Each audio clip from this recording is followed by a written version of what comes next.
Something is disappearing from the forest of England. Not slowly, not quietly. Grey squirrels, once numbering in the millions, are vanishing from entire woodlands. And the government didn't just allow it, they planned it. In 2022, conservationists released 50 pine martens into the forest of Dean in Gloucestershire. Just 50 animals. A predator that had been functionally extinct in England for over a century. The official story was simple: restore balance, rewild the forest, bring back what was lost. But what happened next was not simple. Within months, grey squirrel populations in targeted zones began collapsing. Not from direct predation alone. Something behavioral was shifting, something the researchers hadn't fully predicted. The squirrels weren't just being hunted. They were changing. Abandoning feeding patterns, leaving territories, disappearing from areas they had dominated for decades. 2 years in, the data started arriving, and the scale of what was unfolding inside that forest was larger than anyone had publicly admitted. Ecologists were quietly stunned.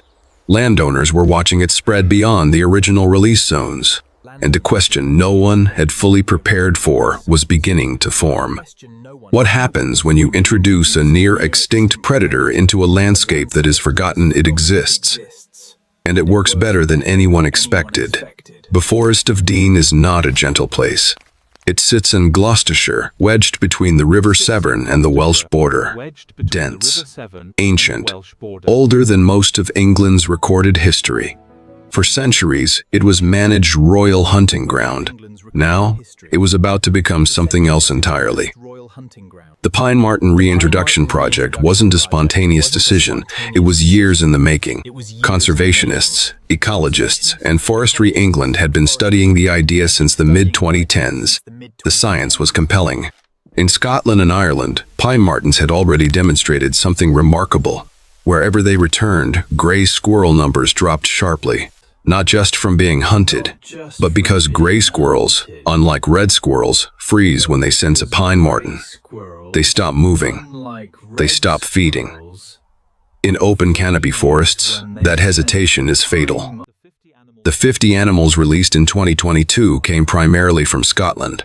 Trapped humanely, health-checked, tagged, each one carefully monitored via GPS collar. Researchers set up camera traps across dozens of grid points throughout the forest. The plan was controlled, methodical, scientific. What no one fully accounted for was how fast these animals would adapt.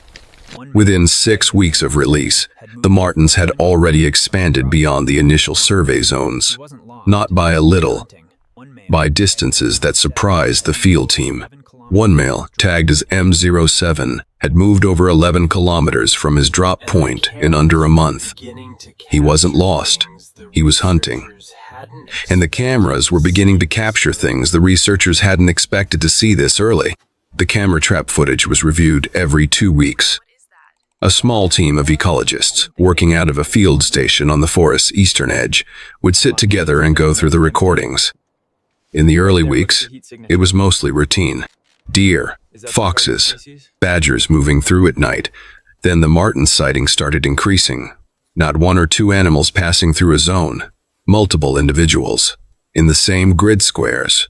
On the same nights. One researcher, a wildlife ecologist who had worked pine marten reintroductions in Ireland, later said the density readings made him pause. He had expected dispersion, animals spreading out, establishing individual territories. Instead, some zones were showing clustering behavior. The martens weren't spreading evenly across the forest. They were concentrating, following something. What they were following became clear in the feeding data. Grey squirrel activity, tracked through separate bait stations positioned across the forest, was collapsing in precise patterns, not randomly. The drop was moving, zone by zone, almost like a front. Ecologists called it a behavioral cascade. The grey squirrels in marten-dense areas weren't just being predated. They were abandoning food caches they had spent weeks building, leaving territories they had held for years, moving in larger groups than grey squirrels typically form toward the forest edges. That was the mini-twist no model had predicted. Grey squirrels, normally solitary and territorial, were grouping under pressure, and they were moving toward farmland, toward orchards, toward grain stores, toward the properties of men who had no idea what was pushing them there. The complaints started arriving at Forestry England's regional office in autumn. Farmers from parishes bordering the Forest of Dean, orchard owners from the villages of Micheldean, Rowardine, Lydbrook, men who had managed their land for decades without significant squirrel pressure. Now they were reporting damage unlike anything in recent memory. Stripped bark on young fruit trees, gnawed roof timbers in storage barns, grain bags torn open and emptied overnight. One farmer near Cinderford reported losing nearly 40% of his walnut harvest in under 3 weeks. He had never seen numbers like it. What made it stranger? The squirrels weren't behaving normally. Farmers described them moving in unusual concentrations, not the occasional lone animal raiding a tree. Groups of 8, 10, 12 squirrels working the same orchard simultaneously. One man said it looked less like foraging and more like desperation. He wasn't wrong. When ecologists cross-referenced the farm complaint locations with the Marten movement data, the pattern was immediate and undeniable. Every farm reporting abnormal squirrel activity sat within 2 kilometers of the forest boundary, precisely where the behavioral cascade was pushing displaced animals out. The Martens hadn't left the forest. They were still inside, moving through the interior.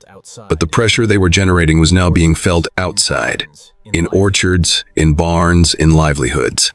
Then came the detail that quietly unsettled the research team. The Marten GPS data showed something unexpected. 3 of the collared animals, including MO7, had gone silent. Their signals had stopped transmitting entirely, and no one yet knew why. Lost collar signals weren't unprecedented. Batteries fail. Collars slip. Animals find dead zones in dense terrain. The team logged it as a technical issue and moved on. That was the assumption. It was wrong.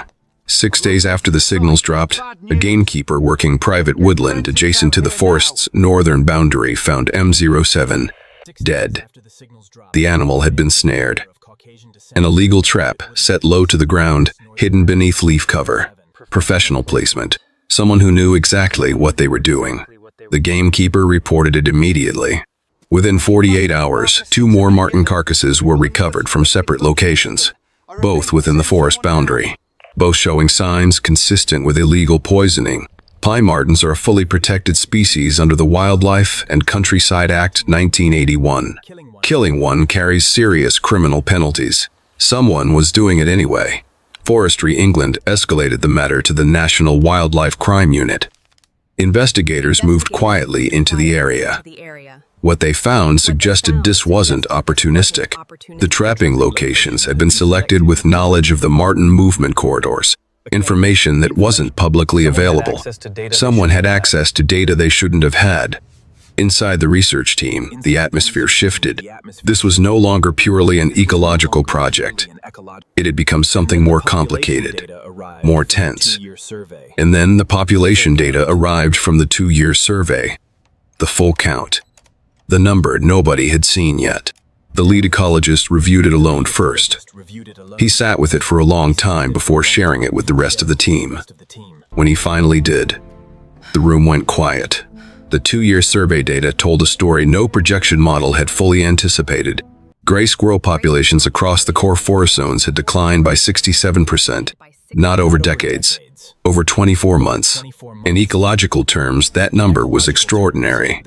In conservation history, very few predator reintroductions had produced results at that speed. The pine martens hadn't just established themselves. They had restructured the forest. Camera trap footage from the final survey period showed something researchers had almost stopped hoping for. Red squirrels, not released, not introduced, moving in naturally from adjacent woodland to the north, filling territories the gray squirrels had abandoned. It was the outcome the project had theorized. But seeing it happen, at this pace, at this scale, was different from reading it in a model. The criminal investigation into the illegal trapping remained open. 3 animals confirmed dead, possibly more unrecovered. The National Wildlife Crime Unit was still working the case quietly. No arrests had been made public, and the Marten population itself had grown. 50 animals had become, by conservative field estimate, somewhere between 80 and 110 individuals. Breeding had occurred in the first year. The second generation was already moving through the forest, already hunting, already reshaping territory. What began as a controlled reintroduction of 50 carefully monitored animals had become something self-sustaining, something that no longer needed human management to continue. The forest was running its own experiment now, and the results were still coming in. In ecology, as in most things, the most significant changes rarely announce themselves. They accumulate quietly, until one morning, the forest simply looks different than it did before. If stories like this matter to you, the ones happening in real landscapes with real consequences, there are more of them here.